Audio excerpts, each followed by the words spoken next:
The Blue House by Phoebe Wall. Leo lived with his dad in an old blue house next to a tall fir tree. The paint was peeling and the roof was mossy. There were leaks and creaks, and when the wind blew, the whole thing shook. But it was theirs. Leo loved the blue house in winter with its hiding places and cozy spaces.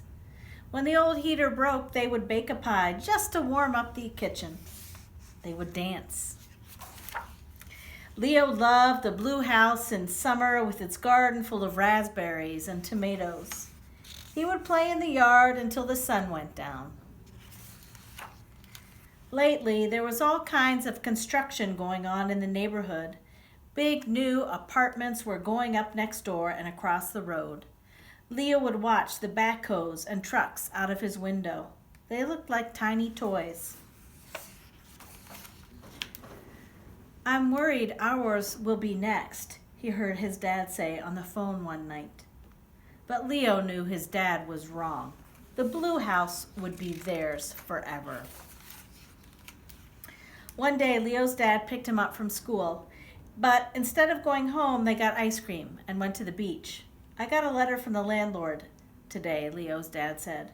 "They've sold our house and it's going to be torn down." "I'm sorry, bud. You're going to have to move." Leo was angry. How could someone just take their house away?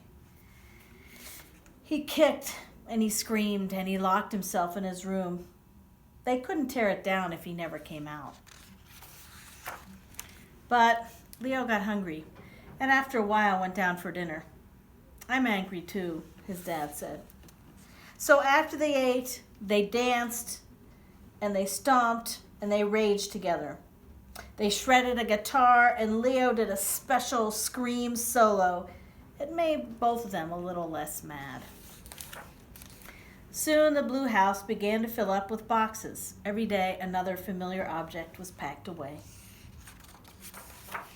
When the blue house was empty, it was echoey and drafty like a hollow shell. "The walls look so naked," said Leo. "Let's paint on them," said his dad. It made both of them feel a little less sad. The new house felt empty too. It didn't feel like home. "I hate it," said Leo. "That's okay," said his dad. One day, Leo and his dad walked by the hole where the blue house had been. When they shut their eyes, they could see it clearly.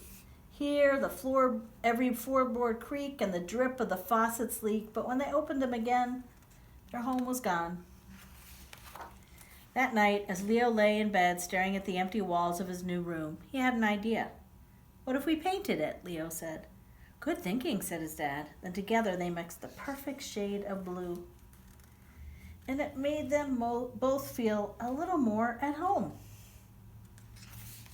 Little by little, familiar objects began to appear in the new home. After school one day, Leo and his dad baked a pie in the kitchen. And that night, they unpacked the stereo and danced and stomped and sang until it was time for bed.